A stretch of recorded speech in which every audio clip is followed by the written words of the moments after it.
하나님의 자녀로 살라, 하나님의 자녀로 살라, 이런 제목으로 말씀의 은혜를 나누고자 합니다. 우리가 사는 삶이 복잡한 것 같으나 사실은 간단하죠. 하루에 눈을 뜨고 하루를 시작하면 아침을 먹고 출근하고 일을 합니다. 시간이 되어 점심이 되면 점심을 먹습니다. 그리고 다시 일을 하고 퇴근하고 집으로 돌아옵니다. 세면장에 가서 씻고 가족과 함께 저녁 식사를 합니다. 가족과 담소를 나누거나 텔레비전을 봅니다. 회사에 다니시는 분이라면 업무를 처리하는 일이 있다면 그 일을 하게 되죠. 그리고 저녁이 되면 아내와 함께 손을 잡고 잠을 잡니다. 이런 삶이 일정한 기간 반복되는데 평범하게 보이는 이런 삶도 억지로 되는 것은 아닙니다. 20대 태반이 백수로 가요 이태백이라고 하고요, 38세가 되면 고용불안을 느낀다고 하여 38선이라고 하며, 45세가 되면 정년퇴직이라고 하는 4호정이라고 하며, 5, 60대가 되어도 회사에 다니면 도둑이란 5, 6도라는 말이 있습니다. 아직 아내와 자녀들을 위하여 더 돈을 벌어야 하는데 가장으로서 이런 상황에 처하게 되면 너무 난감하게 되죠. 우리 삶은 생로병사의 과정을 통하여 진행이 됩니다. 이 과정을 거치지 않는 사람은 아무도 없습니다. 물론 젊어서 죽음을 맞이하는 사람은 늙지 않고 죽는 경우가 있습니다. 어떤 분들은 늙었음에도 병들지 않고 죽기도 합니다. 그러나 대부분 우리는 생로병사, 태어나고 늙고 병들고 죽는 이 인생의 사계절을 다 지나게 됩니다. 이 과정을 거치지 않는 사람은 없습니다. 저는 목회를 하는 목사이다 보니 아기들이 태어났을 경우, 또는 연세 드신 성도들이 돌아가신 경우, 사고로 병원에 입원한 성도, 거동이 불편하여 요양원에 입소하신 분들을 많이 찾아가게 됩니다. 제가 어릴 때 우리나라에는 요양원이라는 시설이 없었습니다.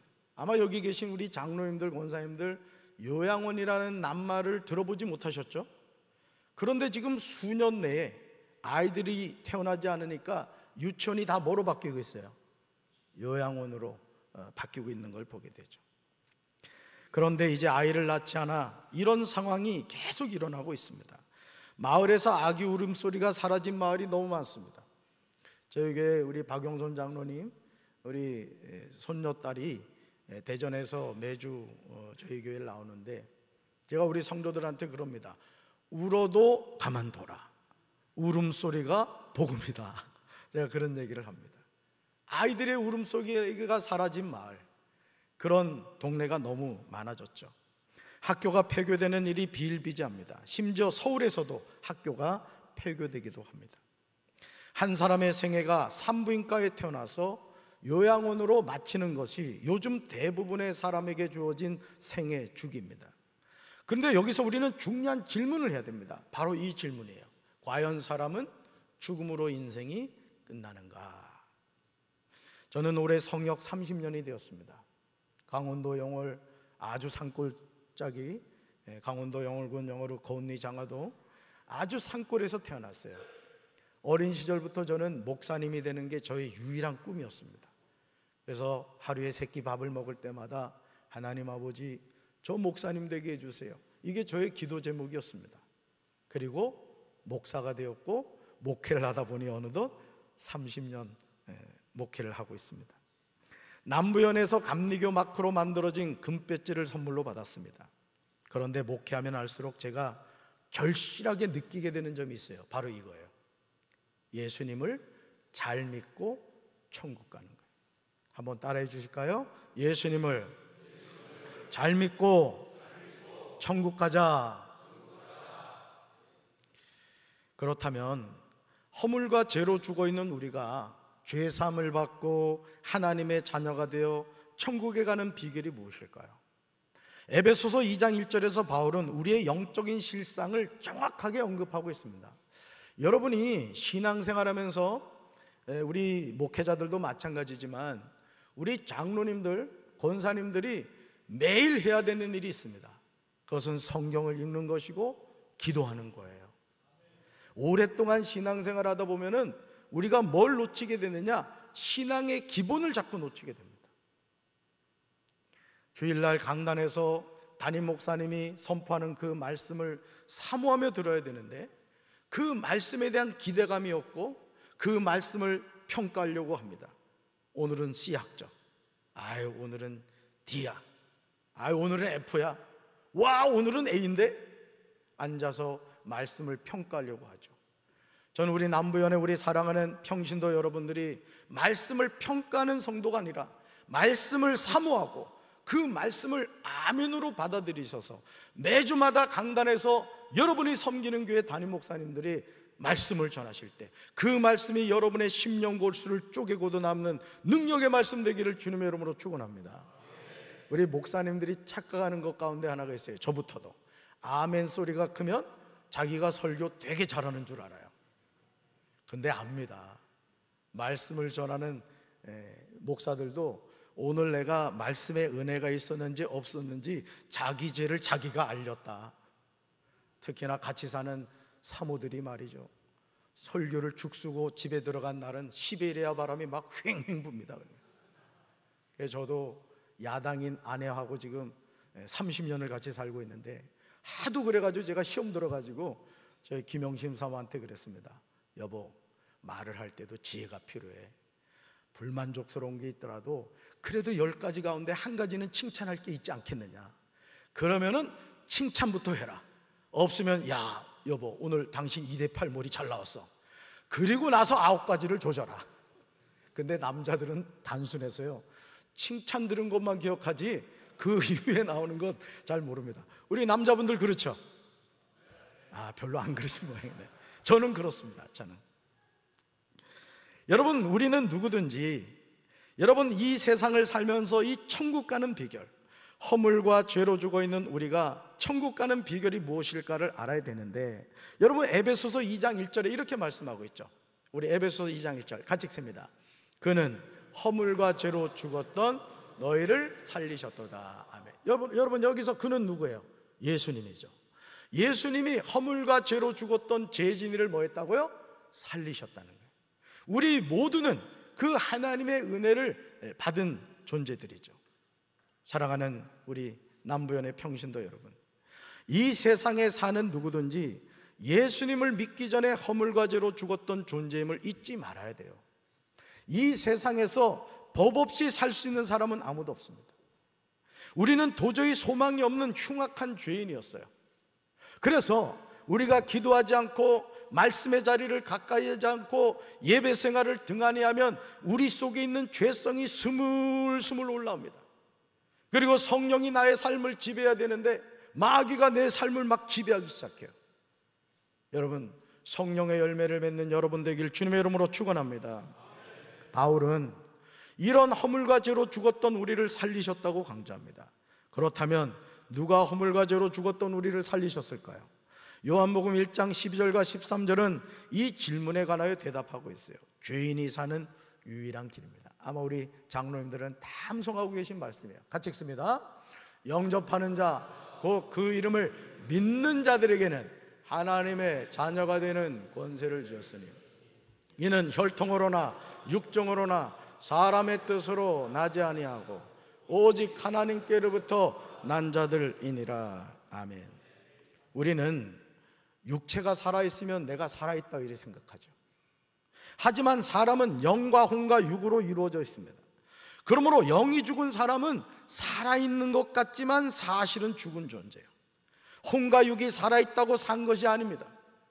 오늘 우리는 신앙생활하면서 끊임없이 무엇을 체크해야 되느냐? 내가 영적으로 살아있는가? 내가 은혜 가운데 살고 있는가? 내가 교회 장로로서, 권사로서 우리 교회 담임 목사님을 도와 이 교회를 세워가고 있는가? 끊임없이 자신을 살펴야 돼요. 저는 우리 교회 장로님들과 우리 성도님들을 제가 칭찬을 하는데, 아까 우리 임원들 오셔서 좀 말씀을 드렸습니다만, 제가 이 교회 2020년 12월 10일 날 부임했습니다. 5년이 됐어요. 교회를 부임해서 주일날 예배를 드리러 올라오는데 1층과 2층 천정에서 겨울비에 비가 새고 있었습니다. 빨간 다라를 갖다 놨어요. 제가 그걸 보는 순간 잘못 왔다, 그제서야 제가 정신이 든 거예요. 진작 비 셀 때 한번 와봤어야 되는데 교회가 비가 새더라고요. 여러분, 천정 한번 보시겠습니까? 이 천정에 비가 새가지고요, 쥐가 오줌 싼 것 같이 막 세계 지도가 그려져 있었습니다. 저 뒤편에는요, 비가 새다 하도 새니까 베네아판을 갖다 붙였는데, 우리 성도들이 얼마나 묻어난지 색깔이 다른 베네아판을 붙여놨는데도 전혀 스트레스를 받지 않는 거예요. 근데 저는 좀 예민해가지고 볼 때마다 스트레스를 받는 거예요. 김영일 장로님이 저희 이 교회 정구를 가르는 일을 하셨는데요, 한번 시간 되시는 분들 한번 올라가 보세요. 이 바닥부터 천정이 10m입니다. 근데 이 천정을 올라갔더니 집이 한 채가 또 있어요. 근데 이 전등을 가려고요, 목숨을 거셨더라고요. 뭔 얘기냐면, 여러분, 이 천정 이게 튼튼하지 않습니다. 그러니 그 틈새를 밟고 전등을 갈다가 몇 번 꺼진 거예요. 몇 번. 사망사고 날 뻔했어요. 그래서 2,400 들어가지고 레일을 다 깔아버렸어요. 레일을. 그러면서 5년 동안 하나님이 은혜를 베풀어 주셔서 10억이 넘는 리모델링을 하나님이 감당하게 하셨어요. 여러분, 이 좌우에 보이는 이 창문도요, 이 커튼, 그 빛 안 들어오는 암막 커튼을 아마 건축할 때 만들었던 커튼 같아요. 교회가 얼마나 오든지 싹 뜯어버리고 복층률이 3,600인가 들여서 저렇게 다 한 겁니다. 혹시 공사하기 원하시는 분 저한테 얘기하시면 업자를 소개해드리겠습니다. 하나님이 하나님의 일을 감당하게 하시는데요, 제가 감당할 수가 없는 거예요. 근데 하나님이 필요한 물질 주시고, 우리 장로님들 한마음이 되어 협력해 주시고. 여러분, 교회가 부흥하려면 저는 30년 목회하며 깨달은 게 있어요. 장로님들과 성도님들이 담임 목사님을 한마음으로 밀어주셔야 돼요. 그 목회자들은요, 죽는 줄도 모르고 열심히 일합니다. 근데 자꾸 브레이크 걸고 목사님 하지 마세요. 그러면 목회자가 낙심하게 되고 그 교회는 생명이 끝나는 거예요. 저는 우리 남부연에 속한 모든 교회가 부흥하게 되길 주님의 이름으로 축원합니다. 오늘 팁을 알려드릴게요. 어떻게 하면 부흥한다고요? 담임 목사님이 하자고 하는 것은 여러분이 무조건 도와주셔야 돼요. 없으면은 여러분의 지갑을 여시란 말이에요. 목사님 얼마 필요하세요? 100만 원요? 1000만 원요? 어째 아멘 안 하셔? 그렇게 하면 로또라도 당첨되게 하신다고요.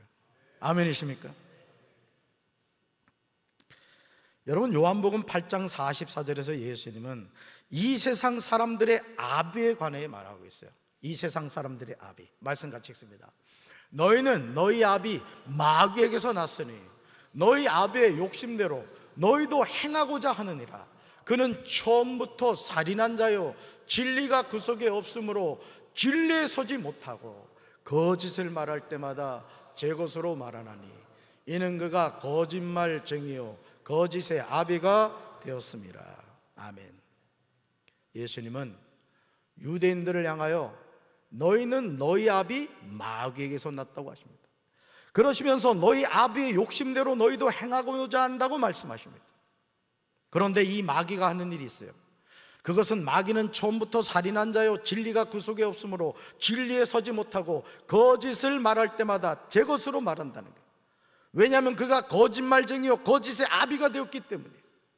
그러므로 예수님을 믿지 않는 이 세상 모든 사람은 거짓의 아비인 마귀의 자녀로 살아갑니다. 저는 이렇게 장관들이 세워졌을 때 청문회를 하잖아요. 또 대통령이 탄핵이 되어서 또 이제 증인들이 나와서 이렇게 얘기하는 것을 듣잖아요.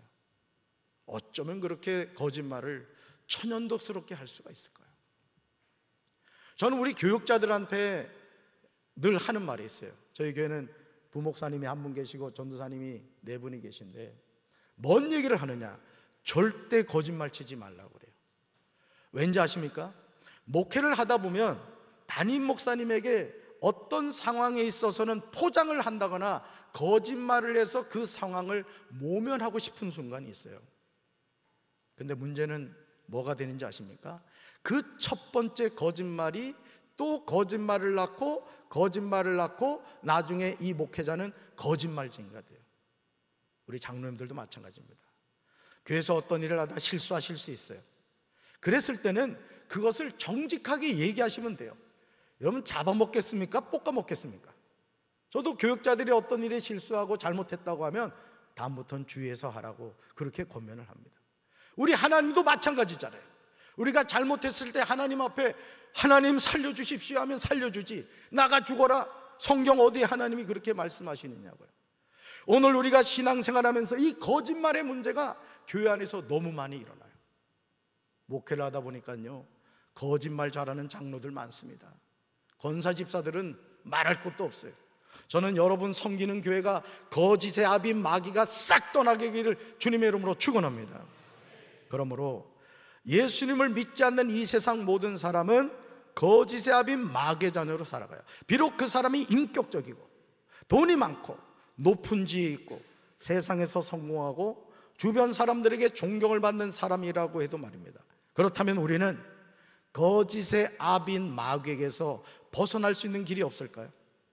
예수님을 믿지 않는 사람은 누구나 그의 아버지가 하나님이 아닙니다. 이걸 기억하셔야 돼요.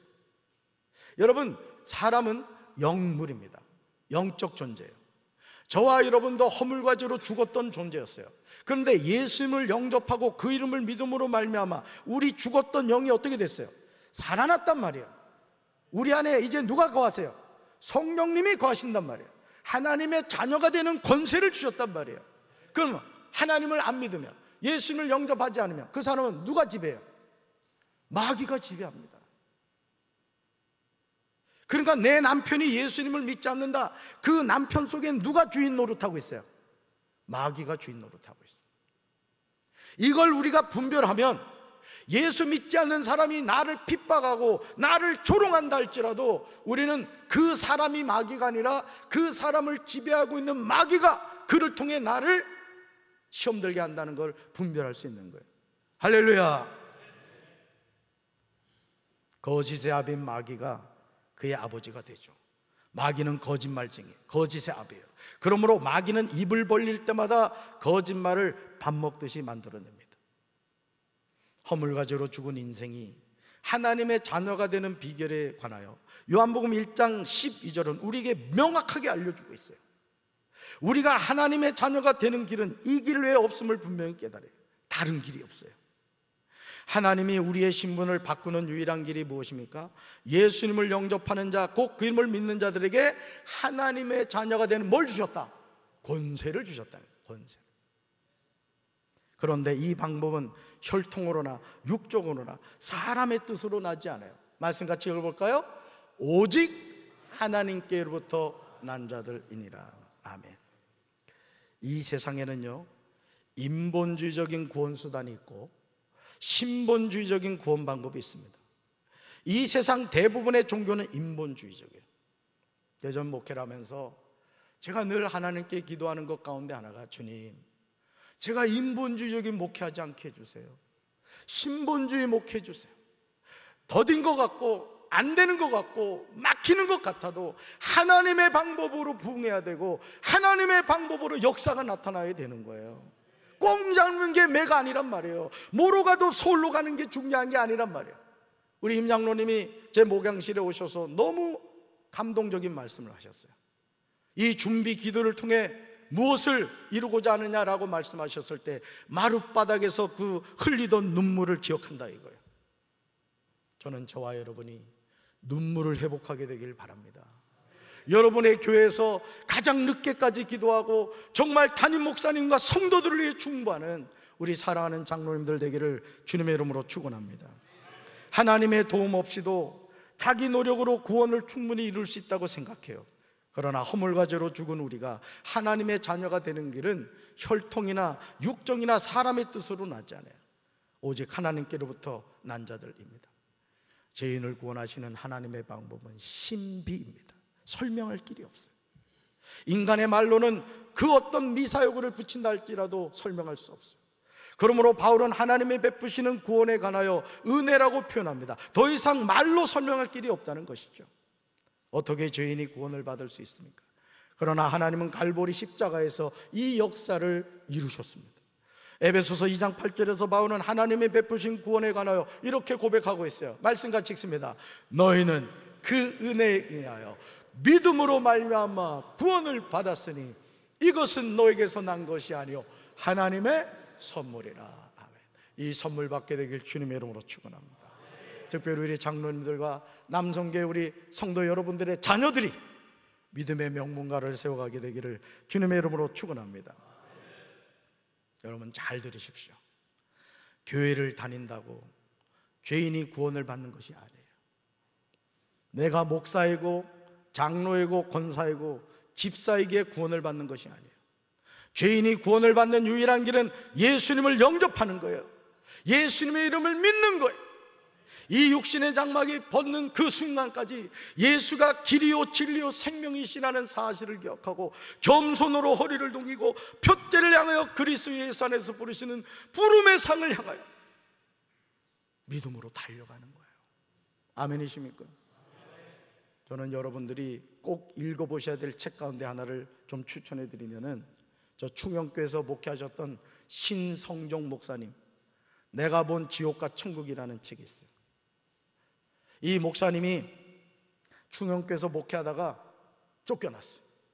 그래서 대전 월평동에서 교회를 개척했습니다. 근데 이 목사님이 목회를 하면서 깨닫게 된 게 뭐냐면, 자기가 충영교에 그대로 있었으면 자기는 지옥 갔을 거라는. 오해하지 말고 들으세요. 왜 그러느냐?